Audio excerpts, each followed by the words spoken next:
ఎలా ఉన్నారు? ఈరోజు మన టాపిక్ వచ్చేసి బ్యాక్ పెయిన్, నడుము నొప్పి. నడుము నొప్పి వాళ్ళని వీళ్ళని కాదు, ఇప్పుడున్న జనరేషన్లో ప్రతి ఒక్కరిని టచ్ చేస్తుంది. ప్రతి ఒక్కరిని కంపల్సరీ టచ్ చేస్తే వస్తుంది. లైక్ కరోనా లాగా. కరోనా ఎలాగైతే అందరినీ టచ్ చేసి వెళ్తుందో, అలాగే బ్యాక్ పెయిన్ కూడా చిన్న కిడ్స్ నుంచి, టీనేజ్ నుంచి, ఓల్డ్ ఏజ్, టీనేజ్, ఆల్ అందరినీ టచ్ చేసేస్తుంది.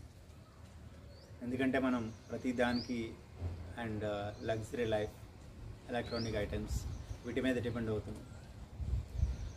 వాటి మీద డిపెండ్ అవ్వాలి, బట్ అలా అని చెప్పేసి వాటి మీదే డిపెండ్ అవ్వకూడదు. ఒక వస్తువు, ఓకే, మన బాడీ లైక్ నాట్ ఏ వస్తువు, మన బాడీ వస్తువు కాదు, బట్ దానికి డైలీ మనం మినిమం వర్కౌట్ అనేది కంపల్సరీ అందించాలి.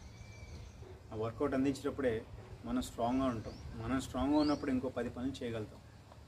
ఏ పని చేయాలన్నా సరే మెయిన్ మన బాడీలో కావాల్సిన మెయిన్ పార్ట్ ఏంటి అంటే బ్యాక్ బోన్, డీప్ బాగ్. అది చాలా అవసరం. లైఫ్ని లీడ్ చేయాలంటే బ్యాక్ బోన్ అనేది చాలా పనితీరుగా ఉంటుంది. దాన్ని మనం చాలా యూజ్ చేసుకోవాలంటే అది స్ట్రాంగ్గా ఉంటేనే యూజ్ చేసుకోగలుగుతాం. అది స్ట్రాంగ్గా ఉండాలంటే మనం మినిమం దానికి 15 మినిట్స్ అన్న డేలో, రోజులో మనం 15 నిమిషాలన్నా దానికి స్పెండ్ చేయాలి. అందులోనూ మార్నింగ్ అవర్స్ చాలా ఇంపార్టెంట్ అన్నమాట. ఆ టైంలో మనం చేసే ఎక్సర్సైజ్ ఆఫ్టర్ బెడ్ నుంచి వేకప్ అయిన తర్వాత, ఓకే, మనం ఫ్రెష్ అప్ అయిన తర్వాత బాడీకి ఇచ్చే ఎక్సర్సైజ్ అనేది ఆ డేలో చాలా పాత్ర వహిస్తుంది. చాలా ఇంపార్టెంట్ థింగ్ వహిస్తుంది అన్నమాట. ఒక 15 నిమిషాలు మనం స్పెండ్ చేయగలిగితే చిన్న టిప్స్ తోటి, టెక్నిక్స్ తోటి మన బాడీకి కొంచెం ఎక్సర్సైజ్ అనేది మనం అందిస్తే బ్యాక్ పెయిన్ అనేది మన జోలు రాకుండా మనం సేఫ్ అవ్వచ్చు. చిన్న స్మాల్ ఈజీ మూమెంట్స్ తోటి, నాకున్న ఎక్స్పీరియన్స్ తోటి కొన్ని ఈజీ ఎక్సర్సైజ్ నేను చెప్పాలనుకుంటున్నాను. అది మీకు యూజ్ అవుతుంది.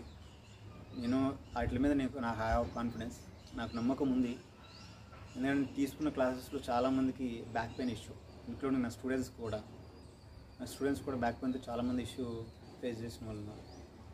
ఆ బ్యాక్ పెయిన్ వల్లే స్టక్ అయిపోయి మూవ్ అవ్వలేక, టీనేజ్ వాళ్ళే మూవ్ అవ్వలేక అదే రీజన్గా పెట్టుకుని వాళ్ళ లైఫ్ స్కిల్స్ని కూడా ఆపేసుకునే వాళ్ళు ఉన్నారు. అందుకే నాకు దాని మీద ఒక చిన్న టాపిక్, దాని మీద చిన్న వీడియో చేయాలనిపించింది. అందుకే ఇప్పుడు ఆ కాన్సెప్ట్ తీసుకుని ఈజీ మూమెంట్స్ తోటి, అంటే డైలీ మీరు దీన్ని ఒక 10 నిమిషాలు మీరు స్పెండ్ చేసి చేయగలిగితే డేలో బ్యాక్ పెయిన్ అనేది మీ జోలికి రాదు. మీ లైఫ్లో హ్యాపీగా ఉంటారు అండ్ లైఫ్ని హ్యాపీగా లీడ్ చేయగలుగుతారు. నా కాన్ఫిడెన్స్, ఆ కాన్ఫిడెన్స్ మీకు కూడా ఇవ్వాలని నా చిన్న ప్రయత్నం. Thanks to support. ఇప్పుడు మన బ్యాక్ బోన్కి చిన్న స్మాల్ ఎక్సర్సైజ్ తోటి మన బ్యాక్ బోన్ ఎట్లా స్ట్రెంత్గా ఉంచుకోవాలన్నది ఇప్పుడు మనం ఈ వీడియోలో చూద్దాం. ఫస్ట్ ఆఫ్ ఆల్ మనం ఎక్సర్సైజ్ చేసే ముందు మెయిన్ థింగ్ ఏంటంటే బాడీని ఫ్రీ చేసుకోవాలి. ఎందుకు ఫ్యూజ్ చేసుకోవాలి? ఫ్యూజ్లో మెయిన్ ఇంపార్టెంట్ ఏంటంటే holding exercise, holding and relief ఎక్సర్సైజ్లు రెండు ఉంటాయి. మన హోల్డింగ్ ఎక్సర్సైజ్ చాలా ఇంపార్టెంట్. ఎందుకు చేయాలంటే మనం నైట్ అంతా మనం కొన్ని అవర్స్, అంటే కొన్ని గంటలు మనం నిద్రపోవడం వల్ల బాడీ అనేది ఫ్యూజ్ అయిపోతుంది. ఆ ఫ్యూజ్ అనే బాడీని మనం రిలీఫ్ చేసుకోవాలి. రిలీఫ్ చేసుకున్న తర్వాత మనం హెవీ ఎక్సర్సైజ్కి అండ్ కొన్ని వెరీ హెవీ ఎక్సర్సైజ్ చేయడానికి ఛాన్సెస్ ఉంటుంది. ఆ ఎక్సర్సైజ్ ఎట్లా రిలీఫ్ చేసుకోవాలనేది ఇప్పుడు మనం చూద్దాం. ఫస్ట్ ఆఫ్ ఆల్ బేసిక్గా మనం హ్యాండ్స్ రిలీఫ్ చేసుకుందాం. హ్యాండ్స్ నుంచి హెడ్ నుంచి హిప్ దగ్గర నుంచి మనం లోయర్కి వెళ్దాం. ఫస్ట్ ఆఫ్ ఆల్ హ్యాండ్స్ పార్ట్స్ని రిలీఫ్ చేసుకుందాం. 2 హ్యాండ్స్ అనేది ఇట్లా లాక్ చేసుకుని ఇట్లా స్ట్రెచ్, ముందుకి ఈ విధంగా స్ట్రెచ్ చేసుకుని బ్రీతింగ్తో కూడా చేయొచ్చు. దీన్ని బ్రీతింగ్ ఇంకా యూజ్ ఉంటుంది. ఇట్లా stretch and hold like 6 count, 1 2 3 4 5 6. అదేవిధంగా రివర్స్ స్ట్రెచ్ అనమాట. రివర్స్ స్ట్రెచ్ మ్యాక్సిమం వీలైనంతగా మజిల్స్ని, హ్యాండ్ రూపీస్ని ఇట్లా ఇన్సైడ్ నుంచి టర్న్ చేసుకుని, అవుట్ సైడ్ టర్న్ చేసుకుని ఇట్లా హోల్డ్ చేయండి. ఈ పార్ట్స్ అన్ని స్ట్రెచ్ అవ్వాలన్నమాట. స్ట్రెచ్ చేసుకుని హోల్డ్ చేసుకోండి 6 కౌంటింగ్. 6 కౌంటింగ్ అయిపోయిన తర్వాత 2 హ్యాండ్స్ని అదేవిధంగా పైకి స్ట్రెచ్ చేయండి. అప్ సైడ్ పైకి స్ట్రెచ్ చేసుకుని ఒక 6 సెకండ్స్ మ్యాక్సిమం వీలంతా పైకి స్ట్రెచ్ చేసి హెడ్ కూడా లిఫ్ట్ చేసుకుని 6 సెకండ్స్ హోల్డ్ చేసుకోండి. ఆ తర్వాత లిఫ్ట్ యువర్ హీల్, మన ఖాళీ భాగం మొత్తం మ్యాక్సిమం వీలంతా ఫింగర్స్ మీద నిలబడేటప్పుడు పైకి లిఫ్ట్ చేసుకుని హోల్డ్ చేసుకోండి. ఒక 6 సెకండ్స్ సరిపోతుంది ఎక్కువ. 6 సెకండ్స్ తర్వాత ఎవరిదాకా మనం హ్యాండ్స్ని హోల్డ్ చేస్తాం కాబట్టి ఫ్యూజ్ అవుతాయి అవి. ఇట్లా రిలీఫ్ చేసుకుందాం షోల్డర్స్, జస్ట్ హ్యాండ్స్ రొటేషన్, ఇట్లా షోల్డర్స్ రొటేట్ చేసుకుంటూ ఇన్సైడ్ రొటేట్ చేసుకుంటూ ఒక 6 కౌంటింగ్. ఆ తర్వాత అదేవిధంగా బ్యాక్ 6 కౌంటింగ్. ఇది అయిపోయిన తర్వాత మనం జస్ట్ హ్యాండ్స్ రిలీఫ్ చేసుకున్నాం కాబట్టి షోల్డర్స్ కూడా రిలీఫ్ చేసుకుంటాం. 1 elbows 1 2 3 4 reverse 5 6 counting. Okay, next head ఎక్సర్సైజ్కి వెళ్దాం. హెడ్ అనేది చాలా ఇంపార్టెంట్. నెక్ ఎక్సర్సైజ్ మనం చేయకపోతే మనకి నెక్ ఎక్కువగా పట్టేసే ఛాన్సెస్ ఉంటుంది. నిద్రలో కూడా మనకి చాలామంది నెక్ పట్టేసిందని చెప్పి చెప్తూ ఉంటాం. మినిమం ఎక్సర్సైజ్ మనం ఇవ్వకపోతే ఇష్యూస్ కంపల్సరీ ఫేస్ చేయాలి. బేసిక్గా నెక్ వచ్చేటప్పటికి హెడ్ హోల్డింగ్, ఇట్లా హెడ్ని లెఫ్ట్ సైడ్ హోల్డ్ చేసుకుని, అంటే మన చెయ్యి భుజం టచ్ అయ్యేటట్టు మ్యాక్సిమం ట్రై చేసి హోల్డ్ చేసుకోండి ఒక 6 సెకండ్స్. అదేవిధంగా రైట్ సైడ్ 2 సెట్స్ అయిపోయిన తర్వాత 1 టైం ఎనఫ్ సరిపోతుంది. నెక్స్ట్ అప్ సైడ్ పైకి చిన్న పైకి లిఫ్ట్ చేసుకుంటూ వెనక మ్యాక్సిమం వీలైనంత వరకు హెడ్ ప్రెస్ చేసుకుని 6 సెకండ్స్. అదేవిధంగా ఫ్రంట్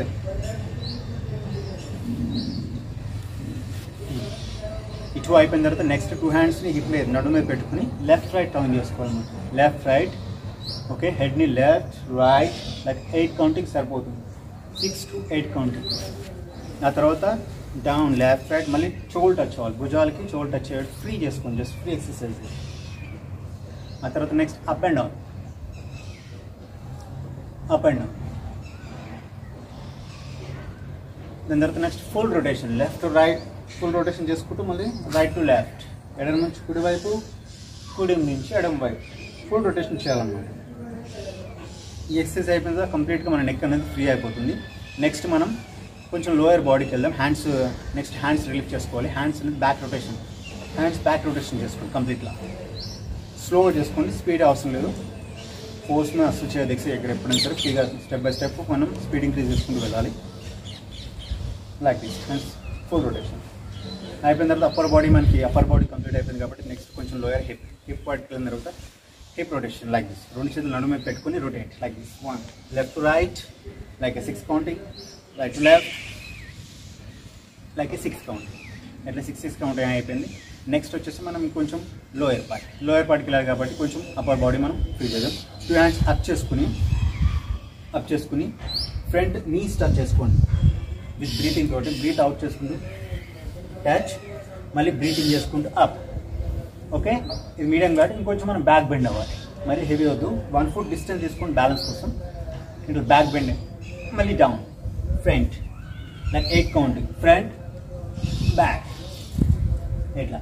ఇది ఒక 8 కౌంటింగ్ అయిపోయిన తర్వాత మన బ్యాక్ బోన్ కొంచెం ఫ్రీ అని అవుతుంది. నెక్స్ట్ కంప్లీట్ డౌన్, అంటే ఎంత వీలైతే అంత డౌన్ అనమాట. నెక్స్ట్ మన పాదం అరికాల టచ్ చేయడం, ఫుట్ టచ్ చేయడం, బెండ్ అవుతూ టచ్ చేయాలన్నమాట. బ్యాక్ ఫ్రంట్ అట్లా. ఇది ఒక 10 కౌంటింగ్ చేసిన తర్వాత నెక్స్ట్ మెయిన్ ఇంపార్టెంట్ ఎక్సర్సైజ్ వచ్చేసి 2 లెగ్స్ వైడ్. వీలంతా మనం వైడ్ చేసుకుని, ఓకే, 3 ఫుట్ డిస్టెన్స్ తీసుకొని వైడ్ చేసుకుని రైట్ హ్యాండ్ మన అరిచే అయితే ఉందో దాన్ని అనదర్ ఆపోజిట్ లెగ్కి టో టచ్ చేసుకుని హోల్డ్ చేసుకుని ఇంకో హ్యాండ్ స్ట్రెయిట్గా, ఈ బాడీ అనేది స్ట్రెయిట్గా పెట్టుకుని డౌన్ అయ్యి టర్న్ చేసుకోవాలి. షోల్డర్ మాత్రమే టర్న్ చేయాలి, బట్ షోల్డర్ ఇట్లా మూవ్ చేయదు, జస్ట్ డౌన్ అయ్యి టర్న్ అవుతూ మన పైన అరిచే ఏదైతే ఉందో ముందు చూసుకుంటూ హోల్డ్ చేయండి. ఒక 5-6 సెకండ్స్ హోల్డ్ చేసుకుని సరిపోతుంది. ఇది హోల్డింగ్ ఎక్సర్సైజ్. ఇది ఇంపార్టెంట్, చాలా important. Then next is as to same thing మళ్ళీ అనదర్ సైడ్. ఈ హోల్డింగ్ అయిపోయిన తర్వాత నెక్స్ట్ ఫ్రీ ఎక్సర్సైజ్. ఇప్పుడు ఫ్రీ చేయాలి. ఇప్పుడు దాకా హోల్డ్ చేసిన మనం ఫ్రీ చేసుకోవాలి. Then like this 1 2 3 4 5 like 10 to 20 30 counting కూడా చేయొచ్చు. అంటే మన టైంని బట్టి మనం ఫ్రీ చేసుకోవాలంటే 30 కౌంటింగ్ కూడా చేయొచ్చు. ఈ ఎక్సర్సైజ్ అనేది బాడీకి ఇప్పుడు మినిమం నడుముకి మనం డైలీ మార్నింగ్లో ఈ ఎక్సర్సైజ్ మనం అందించగలిగితే మన బ్యాక్ బోన్ అనేది మినిమం స్ట్రెంగ్త్ అనేది బిల్డ్ అయి ఉంటుంది. ఆ స్ట్రెంగ్త్ మనం బిల్డ్ చేయగలిగితే ఎటువంటి ఇష్యూ అనేది రాదు. ఓకే, ఈ ఎక్సర్సైజ్ మీరు ఫాలో అవ్వండి, మీకు కంపల్సరీ రిజల్ట్ ఉంటుంది. వాళ్ళ బ్యాక్ పెయిన్ ఇష్యూ ఉన్న వాళ్ళు కూడా దీనివల్ల రిలీఫ్ అవుతుంది. హెవీగా ఉన్న వాళ్ళకి ఈ ఎక్సర్సైజ్ కానీ ఇంకా డెప్త్కి వెళ్ళాలి, అంటే ఫ్లోర్ ఎక్సర్సైజ్ చేయాల్సి ఉంటుంది. అంటే ఒకవేళ బ్యాక్ పెయిన్ హెవీగా ఉంది, దాన్ని తట్టుకొని కొంచెం కూడా మూవ్ చేయని పొజిషన్ ఉన్న వాళ్ళకి ఫ్లోర్ ఎక్సర్సైజ్ చేసుకోవాలి, అంటే ఫ్లోర్ మీద పడుకునే ఎక్సర్సైజ్. దాన్ని మీకు నెక్స్ట్ వీడియోలో నేను హెవీగా బ్యాక్ పెయిన్ ఉన్న వాళ్ళకి ఫ్లోర్ ఎక్సర్సైజ్ నెక్స్ట్ వీడియోలో నేను చూపిస్తాను. Okay, thanks to support.